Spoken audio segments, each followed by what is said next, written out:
यार दोस्तों, आज का वीडियो आपकी डिमांड पर बनाया गया हुआ एग्रीमेंट लेटर। तो आपने हमसे पूछा था सर, आपने हिंदी में एग्रीमेंट लेटर डाल रखे हैं, आप इंग्लिश में एग्रीमेंट लेटर कैसे लिखेंगे, इस बारे में विस्तार से बताइए। तो हम आपको आज का वीडियो बताएंगे इंग्लिश में एग्रीमेंट लेटर कैसे लिखें। तो ये वीडियो स्टार्ट करते हैं।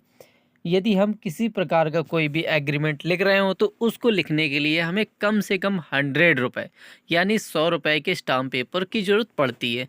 तो ये जो मैटर है पूरा आपको 100 रुपये के स्टाम्प पेपर पर लिखना है। तो आपको जाना है रजिस्ट्री ऑफिस, तो वहाँ से आप 100 रुपये का स्टाम्प पेपर लेके आइएगा।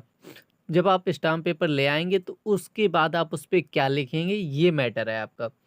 तो आपको शुरुआत करनी है, अपना नाम बताना है। तो हमने डाला माय नेम इज़ शुभांश, तो हमने अपना नाम यहाँ पे डाला, आपको अपना नाम डालना है।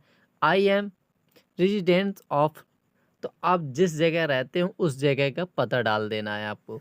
तो I am resident of Lalitpur village, तो यहाँ आपको अपना पता डालना है। फिर आप कर्ज क्यों ले रहे हैं, यानी क्या दिक्कत है आपको, तो वो हमने डाली है हमारी फाइनेंशियल प्रॉब्लम, यानी घर की स्थिति सही नहीं है। तो financial condition is not good. तो यदि आप किसी अर्जेंट वर्क के लिए ले रहे हैं या आपको कुछ खरीदना उसके लिए ले रहे हैं, तो आप जिस भी स्थिति पे पैसा उधार ले रहे हैं तो वो आपकी यहाँ पर कंडीशन आपको शो कर देनी है। तो my financially condition is not good, so I am mortgaging my mother gold jewellery. तो हम अपना गोल्ड यानी सोने के जेवरात गिरवी रखकर पैसा ले रहे हैं। तो यहाँ पर क्या लिखना, I am mortgaging my mother gold. यदि आप अपनी मम्मी के गहने रख रहे हैं या अपनी पत्नी के रख रहे हैं तो वहाँ पर आपको शो कर देना गोल्ड ज्वेलरी। आप ज्वेलरी की जो वेट है उसको ज़रूर डिनोट करना है, क्योंकि कभी कभी ये होता है कोई बदल देता है या किसी कारणवश बदल जाती है, तो आपको वेट ज़रूर लिखना है। तो तौल के ही रखिए। तो 8 ग्राम इयरिंग्स है, यानी आप जो भी गोल्ड रख रहे हैं गिरवी वो आपको यहाँ पर डिनोट कर देनी।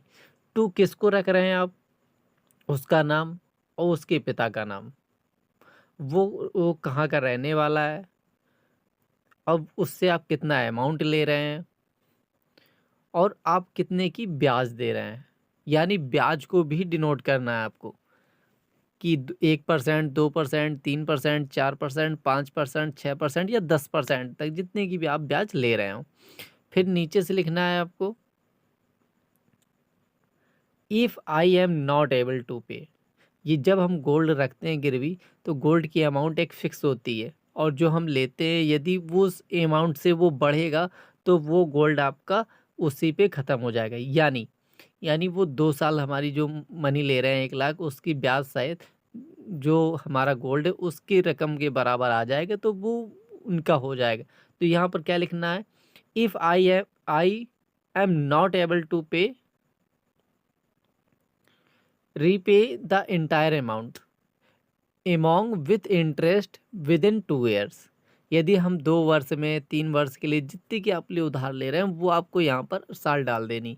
यदि हम I am not able to repay the entire amount along with interest within 2 years, then after 2 years all these jewelries will become Ramesh. तो जो हम सोना रख रहे हैं यदि हम निश्चित समय पर वो वापस नहीं कर पाए उनका कर्ज, तो वो ज्वेलरीज जिससे हम ले रहे हैं वो उनकी हो जाएंगी। I am repairing this agreement with concern of my entire family, यानी मैं अपने पूरे परिवार के साथ ये अनुबंध पत्र जो एग्रीमेंट लेटर ये तैयार कर रहा हूँ, यानी मैं सबकी जानकारी में ये अनुबंध पत्र तैयार कर रहा हूँ जिससे बाद में कोई वाद विवाद ना हो।